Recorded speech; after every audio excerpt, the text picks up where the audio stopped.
Uma noite poderosa para todos. Hoje Zelensky declarou novamente que a guerra provavelmente continuará por mais 23 anos. E Angela Merkel disse, aliás que não serão 23 anos, mas sim 10 anos, e só depois disso a Ucrânia se tornará forte, independente, justa e soberana. Enfim, o adjetivo que vocês mesmos encontrarem, podem usar esse. Atualmente, neste país soberano e próspero, a economia cresce e a situação é a seguinte. Na estrada de Odessa, carros foram abandonados. O que acham que levou a isso? Eu já mostrei vídeos parecidos. E acontecia que os agentes dos centros de recrutamento territorial, perto dos postos de gasolina, colocavam os cidadãos à força em vans e os tiravam de seus próprios carros. E, consequentemente, os carros ficavam parados no acostamento. Aqui a situação é diferente. As pessoas abandonam os carros para atravessar para a Moldávia. Por essa estrada aqui, mesmo que esteja cercada e tudo mais, pelo que entendi, ainda é um espaço relativamente acessível, pelo qual ainda é possível atravessar para a Moldávia. Por que só há 4 carros aqui? Eles são retirados diariamente. Para onde vão e por quê? Aqui é diferente, isso está claro, mas para onde? Essa é a questão. Muito provavelmente, eles são expropriados em favor do Estado. Eu acho que é isso. Isso é sobre o Estado próspero. Depois tem o bolinho da mamãe, que é algum tipo de imprensa de alguma coisa, mais um hipster de barbearia, que nunca esteve na guerra, a não ser talvez acompanhado por alguém lá na 10ª linha. Mas as jornalistas do canal Direto, claro, é uma telemaratona, que conta todos os bastidores da linha de frente e da guerra em geral. Acontece que vamos lutar por muito mais tempo.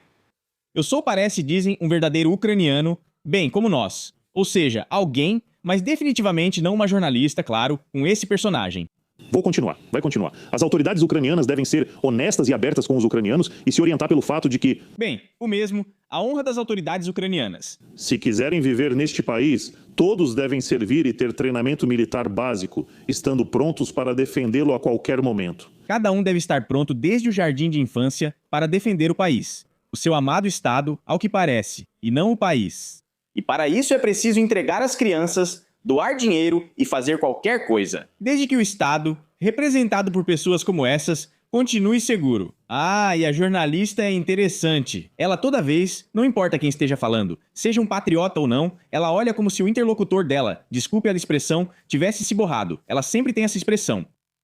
Não sei com que isso se relaciona. Talvez ela esteja cansada da telemaratona, ou goste, mas não dos personagens. É assim que parece. Nas escolas, as crianças estudam medicina tática. Nas escolas, as crianças deveriam estudar medicina tática. E por que não estratégica? Aliás, antigamente, nas escolas, as meninas estudavam medicina. Além de culinária, como cozinhar, e também bordado. Os meninos montavam fuzis automáticos, algo presente desde a infância dele. Pelo formato do rosto, ele parece estar se preparando para ser guerrilheiro. Quanto mais se entra na floresta, mais gordos ficam os guerrilheiros.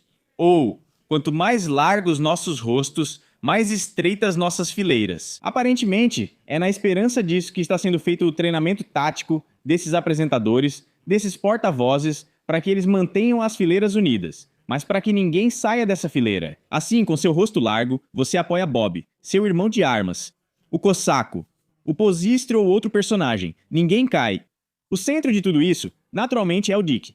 E aqui sem o Dick, não dá pra ir a lugar nenhum. Em cada nova casa que é construída, há obrigatoriamente o que chamam de cápsula da vida. Para explicar o princípio da guerra de desgaste, a resposta é muito simples. Ou eles acabam com a gente, ou a gente acaba com eles. Guerra de desgaste. Ou eles acabam com a gente, ou a gente com eles. Conceito curioso vindo de quem nunca lutou em guerra e diz: nós ou eles? Bem, aqui não existem eles, mas a palavra nós, em comparação com nós somos o povo, não inclui esses personagens aí. É preciso preparar a Ucrânia, pois quem quiser viver lá deve estar pronto para uma guerra de desgaste. Isso está certo. E por isso eu acho que qualquer pessoa que não esteja pronta para viver neste país deve ter a oportunidade de sair desse estado. Abram a fronteira e vocês verão quantas pessoas ficarão com vocês. Aí sim, vocês podem defender o quanto quiserem, seja por 100 anos, 150 anos ou até a segunda vinda. Vigiem, defendam, façam o que quiserem.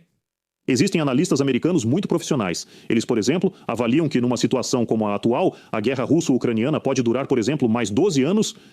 Sim, são analistas muito talentosos. Claramente, porque a Ucrânia, é claro, terá recursos suficientes, e especialmente pessoas, para os próximos 12 anos, vocês já estão convidando dezenas de milhares de trabalhadores migrantes do Paquistão, Índia e outros países.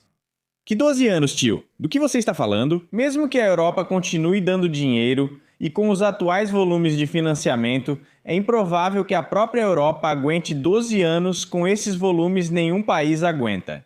O que dizer?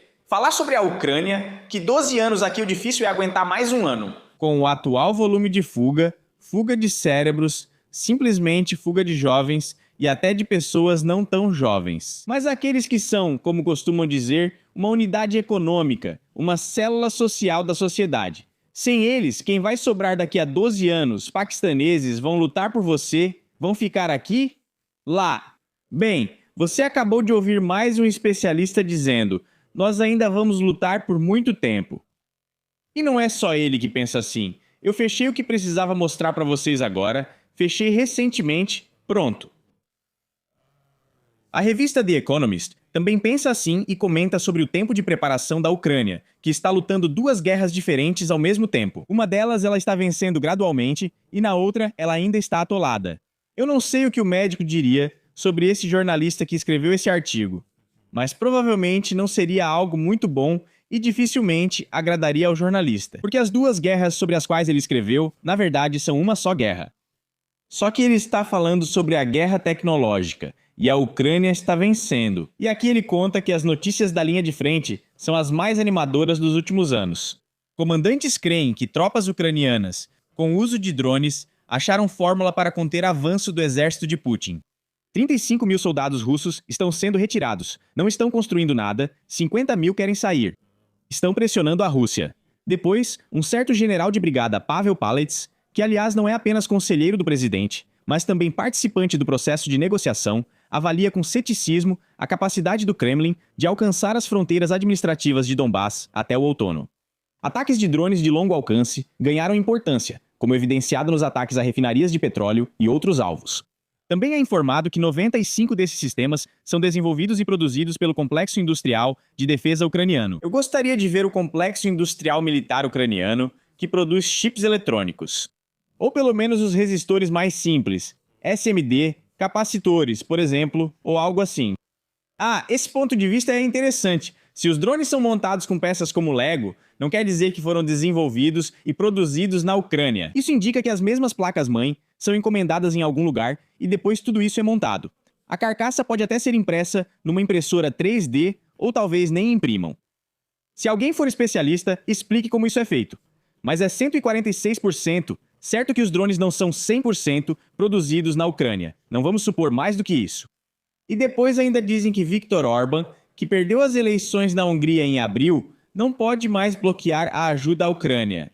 Isso é extremamente interessante, porque no meu canal do Telegram dizem o seguinte: o novo primeiro-ministro da Hungria, Magyar, não se reunirá com Zelensky. Enquanto a Ucrânia não resolver a questão dos direitos dos húngaros da Transcarpátia, declarou a porta-voz do líder húngaro. Aqui, de repente, muita coisa também pode vir à tona aqui. Magyar, caso continuem, como ele diz, as violações dos direitos dos húngaros, pode novamente bloquear essa ajuda. Aliás, ela ainda não foi concedida. Há um documento assinado, mas nenhuma ajuda foi enviada. Dos 90 bilhões prometidos, nenhum euro chegou à Ucrânia. Talvez já tenham sido usados. Como os colegas de Pirítula e Zelensky, no negócio de subsídios da Europa, talvez. Ou talvez não. E depois dizem, parece que está tudo bem, sim, tudo ótimo e estão vencendo. E tem vitória aqui e ali, mas acontece que a retaguarda ficou esgotada. A infraestrutura crítica está se desgastando. Estamos falando, aparentemente, de energia, abastecimento de água, esgoto e outras coisas do tipo. A defesa antimísseis é perigosa contra um tanque. Estão reclamando dos ataques a Kiev. Depois vem o apagão e tudo mais. Vamos falar mais sobre isso hoje. De repente, adivinha quem aparece? Aparecia em público em Pilibsk. Acho que são ucranianos. O ativista e conselheiro do Ministério da Defesa, Taras Shmut. Deram o nome de Shmut a um homem bom. E esse homem bom admite que a questão energética o preocupa agora mais do que a linha de frente. No lugar do Shmut, eu buscaria um psicólogo se algo me preocupasse muito. Não exporia minhas preocupações em jornais ou revistas. Procuraria um psicólogo e diria: Doutor, me ajude a não me preocupar tanto. Shimute afirma que guerras não são travadas apenas pelo exército, mas pela sociedade. Se perdermos a fé na capacidade de suportá-las, também perderemos a vontade de lutar. E depois ainda tem a injustiça na mobilização, a política interna e o escândalo de corrupção. Por algum motivo, Zeikon colocou tudo isso bem no final. Embora, na minha opinião, é justamente o componente da corrupção que destrói a confiança daquela sociedade mencionada pelo bom homem Shimute. A confiança naquela vitória, porque, bem, é como no esporte. Você coloca em campo um bom atleta que sabe jogar, é uma analogia aproximada, não completa. E ao lado dele tem um iniciante. E ainda por cima, alguém que não quer fazer nada, só quer colher os louros. Bem, esse corre, faz uns dribles pra lá e pra cá. Cabeceios, chutes com os pés. E esse é um passe, por exemplo, de uma posição muito difícil, para esse aqui. O personagem não recebe esse passe, ou então ele passa para o adversário, com quem combinou antes do jogo, e recebe um dinheirinho por estar fazendo corpo mole. Com um adversário assim, não dá para jogar bem. E aqui nessa analogia, eu chamaria o povo ucraniano de jogador de futebol. Uma pessoa comum, que só quer viver e trabalhar, e por isso trabalha. Bem, e como esse jogador de futebol não muito talentoso, que além disso também não é muito, digamos, esperto. Para ser honesto, bem, vocês sabem quem é. São líderes poderosos, incluindo aquele que dizia que era preciso lutar. 3 anos, 4, 12 anos, 20, 100 anos, 150, enfim, até novamente a segunda vinda. Depois, o mais interessante é a conclusão que ele tira depois dos ícones. Apesar de tudo, a maioria dos ucranianos está otimista. Camarada jornalista da revista The Economist, você já conversou com ucranianos? Se você conversou com Zelensky, ou com o vice dele, ou com o vice do vice, que também tem uma casinha de campo em Conchazaspa, ou com guerreiros de barbearia como Ukilis, Tolstolobik ou o personagem que estou mostrando. Isso não é, bem, queria dizer, não são ucranianos. Bem, enfim, não é a categoria de ucranianos com quem você deveria conversar para entender o clima geral da sociedade. Eles são completamente diferentes do que você imagina. Eu, claro, não acho que esse jornalista esteja me assistindo, mas seria interessante, com certeza. Esse não é o clima da sociedade ucraniana, que não está otimista. Além disso, assim que chegarmos ao outono, e principalmente ao inverno, vocês vão ver um otimismo que ninguém desejaria para si. Isso está fora de questão. E quanto à Pirimoga, como se sabe, ela nunca vem sozinha. Sempre traz uma criança com ela. Bem, Zelensky enviou uma carta urgente para Trump. No começo, lendo, pensei que ele estava falando sobre a vitória, que não precisava da ajuda dos Estados Unidos que agradecia, mas não. E antes disso, ele dizia que Trump era velho, obsoleto e tudo mais, e agora está pedindo ajuda. Ele conta que quando se trata de defesa contra mísseis, confiamos em nossos amigos. De repente, os Estados Unidos viraram amigos. Aqui, todos os seus porta-vozes diziam que os Estados Unidos eram inimigos e, na verdade, traidores. E agora está tudo ótimo. Quando se trata de defesa contra mísseis balísticos, confiamos quase exclusivamente nos Estados Unidos. Só que os Estados Unidos têm seu próprio problema, que é o Irã. Eles se meteram lá até o pescoço e agora estão tentando sair desse atoleiro com todas as forças. Eles ainda estão se debatendo, mas é muito difícil. O Irã também não está bem. Mas na situação em que eles se encontram, junto com os Estados Unidos, o Irã não tem nada a perder. Por isso, eles podem agir, digamos, de forma não tão previsível e não tão simétrica. Já os Estados Unidos têm o que perder. E tem muito a perder. Nessa situação, Donald Trump não está em posição invejável. Bem, e Zelensky, se ele está pedindo para tirar justamente esses mísseis dos Estados Unidos, onde eles são extremamente necessários, porque provavelmente estão realmente acabando, e transferi-los para a Ucrânia, bom, aí é preciso ter uma inteligência considerável. Além disso, a embaixadora da Ucrânia nos Estados Unidos, Olha Stefanishyna, alvo de processo pelo NABU e SAP, envia carta à Casa Branca, ao presidente da Câmara, McLeod Johnson, e a outros congressistas. Os representantes do governo ucraniano estão insatisfeitos com o ritmo atual das entregas pelo programa Purell, não querem saber de nada, dizem que querem mísseis, Patriot e sistemas adicionais para deter ataques de mísseis russos e de outros tipos. Esses sistemas Patriot custam cerca de $1 bilhão. O lançador e os Patriots. O que Zelensky pode oferecer aos Estados Unidos em troca?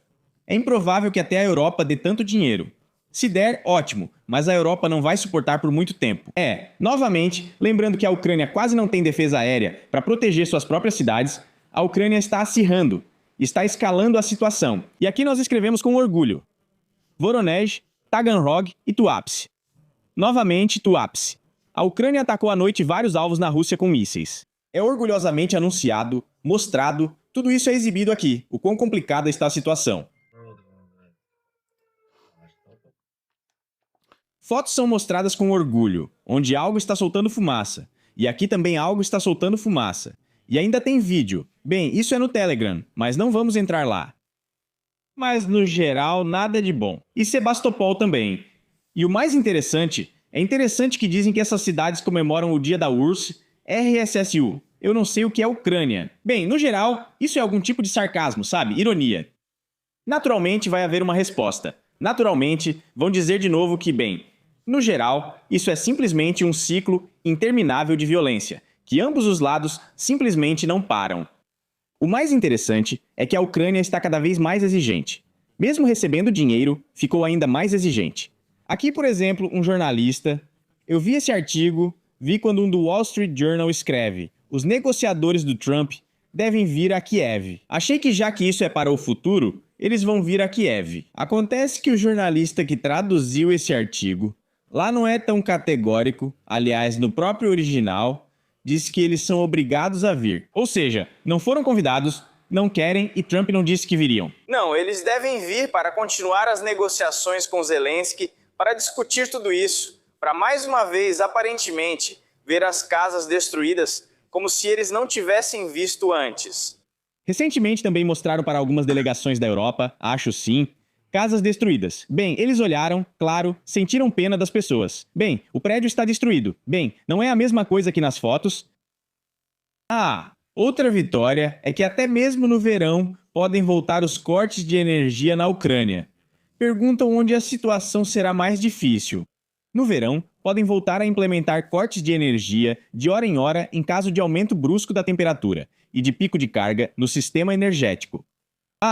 O especialista que mencionou essa ideia, ou melhor, esse possível futuro, disse que o setor nuclear continua sendo o mais estável. E aqui a geração será mais ou menos normal. Na geração térmica, a situação é mais complicada, pois parte das instalações foi danificada e sua restauração exige tempo e recursos significativos. Apesar dos reparos nas usinas, a energia hidrelétrica ainda enfrenta problemas. E as regiões com maior consumo de eletricidade são as industriais, como Kiev, Odessa, Dnipro, Kryvyi Rog e Kharkiv. Aqui, agora, estão implementando fontes de energia de reserva e instalações de cogeração, ou seja, adicionais, para garantir o funcionamento da infraestrutura crítica.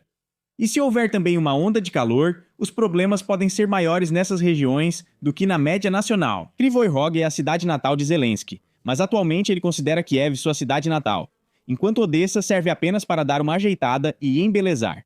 E além disso, novamente, esses equipamentos, unidades e módulos da infraestrutura energética, sim, estão sendo restaurados. Honra e glória aos trabalhadores dos serviços públicos que trabalham sem poupar esforços, embora eu entenda que provavelmente estão sendo pressionados, forçados a trabalhar, porque se perderem a isenção, serão enviados para a linha de frente. Esses caras estão dando o máximo resumindo.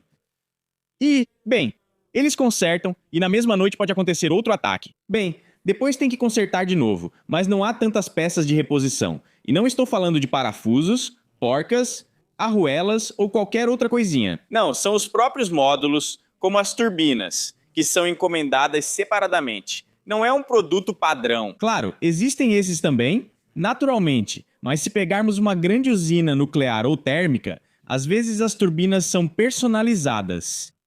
Nem sempre, mas encomendar uma dessas é caro. Demora muito para chegar e depois ainda precisa instalar, mas os especialistas foram levados para a linha de frente. O que fazer numa situação dessas, para onde correr, é extremamente difícil dizer. E além disso, mais uma vitória. O que é isso? Isso é uma batalha contínua contra o bom senso, por toda a turma polonesa. Alguma coisa em que transformaram a língua ucraniana. E agora continuam a introduzir algumas palavras, como esse hetera, svetlini, litovishche. Acho que mais uns 5 anos. E aqueles que falavam bem o ucraniano clássico? Bom, por exemplo, minha língua. seja ela a segunda ou a primeira, como quiser, é ucraniano. Falo essa língua, a entendo e escrevo nela tão bem quanto em russo. Mas agora, quando às vezes eu ouço esse tipo de surzik polonês, algumas coisas eu já entendo mal. Bom, o sentido geral eu pego, mas algumas palavras, para ser sincero, eu até me perco. Aparecem umas palavras estranhas. Bem, eu estive algumas vezes lá em Lviv, algumas vezes em Transcarpátia. Eles têm lá palavras especiais que foram tiradas do húngaro, romeno, polonês. Eles usam essas palavras lá, mudam um pouco, e isso é o dialeto local. Isso é totalmente normal. Mas quando um dialeto que é pouco familiar para uma pessoa comum da Ucrânia se torna o principal, aí já é muito estranho e causa, naturalmente... Há várias perguntas para as quais nem os nossos conseguem responder, não é? Nem mesmo o nosso Ministério das Perguntas Retóricas. Orudir, Girta, grito de leite. E agora, o que fazemos? Agora vamos dar uma olhada nos líderes poderosos. Agora vamos convidá-los primeiro. Provavelmente ele vai comentar tudo o que eu disse sobre a situação na Ucrânia. Este especialista é da Rússia. Estamos extremamente satisfeitos com o nosso trabalho, mas, infelizmente, nosso trabalho não trouxe resultados. O trabalho não trouxe resultados, então sim, nada está dando certo. Ah, e daí? Bom, vamos começar por quem? Pelo Fedina. Fedina diz que o Telegram é ruim. E o Telegram, ele simplesmente existe, só isso. Pra onde, o que, como, é muito difícil de entender. O que, como, é muito difícil de entender. O que, como, é muito difícil de entender. Tem que colocar os óculos de potência, porque ouvir o Fedina sem eles é impossível. Eu recomendo colocar, porque a radiação ionizante de potência penetra até o fundo mesmo. Agora eu vou mostrar para vocês, aliás, as consequências de ficar sentado por muito tempo ouvindo o Fedina. Quais podem ser as consequências aqui? Aqui. Então não ouçam o Fedina sem óculos de proteção. Assim que vocês colocam, essas consequências desaparecem imediatamente. Tudo fica seguro e tudo maravilhoso. Mas vamos passar para ela. Minhas. Somos os maiores canais, ninguém precisa ficar atrás de ninguém. Então, bem, em algum lugar por aí. É assim, Levi, no... Minha mãe lembra de regulamentação. E as pessoas que circulam por aí, talvez miragens também. Minha mãe lembra proteção, alguma garantia. E tudo isso deve ser controlado por uma especialista, a maior em internet e em tecnologias de TI, tipo Fedina, que é uma pessoa criativa. Viaja por aí, desculpe, canta para ucranianos, em algum lugar no exterior também, canta para ucranianos na Ucrânia. Não sei quem frequenta os shows dela. Além disso, ela entende de regulamentação da internet. Realmente, é uma pessoa talentosa em tudo, especialmente com essa tatuagem. Essas pessoas que fazem esse ritmo... podem ser de certa forma. Outra especialista à direita, aquela que apresentava um programa erótico, me desculpe, há muitos anos atrás, agora ela também é especialista em jornalismo e especialista em regulação da internet, já que estão discutindo isso. Estamos sendo levados à legalização. Eu não entendo por que esses mesmos canais talvez seja mais difícil no seu próprio WhatsApp. Por que não podem ser criados no WhatsApp? Qual? Eu no WhatsApp. Ou melhor, um recurso ucraniano, Fedina. Criem o seu, por exemplo, no próprio WhatsApp. Na verdade, o mensageiro ucraniano é o Lileka.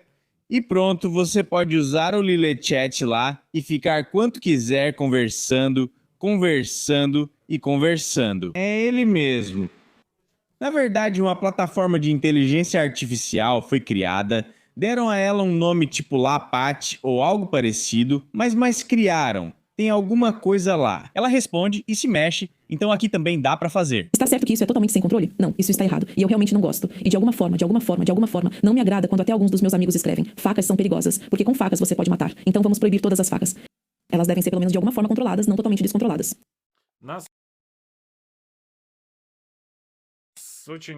Eu, pessoalmente, estou muito preocupado com o fato de Fedina estar insatisfeita. Mas, para ser honesto, se eu comparar minha atitude em relação a uma estrela distante, morrendo em uma galáxia muito, muito distante, e ao fato de Fedina estar preocupada, minha compaixão e empatia estão mais voltadas para essa estrela distante, não para Fedina. Enfim, espero que vocês tenham entendido.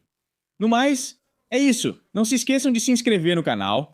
Apoiem, aliás, tem um programa de patrocínio do canal, se vocês não esqueceram, lá dá para se tornar patrocinador. Então é isso. Até mais a todos.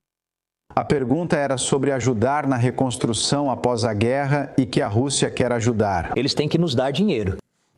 Eles podem nos dar dinheiro. Dinheiro para isso. E nós vamos reconstruir tudo o que precisamos reconstruir e nós vamos decidir o que fazer.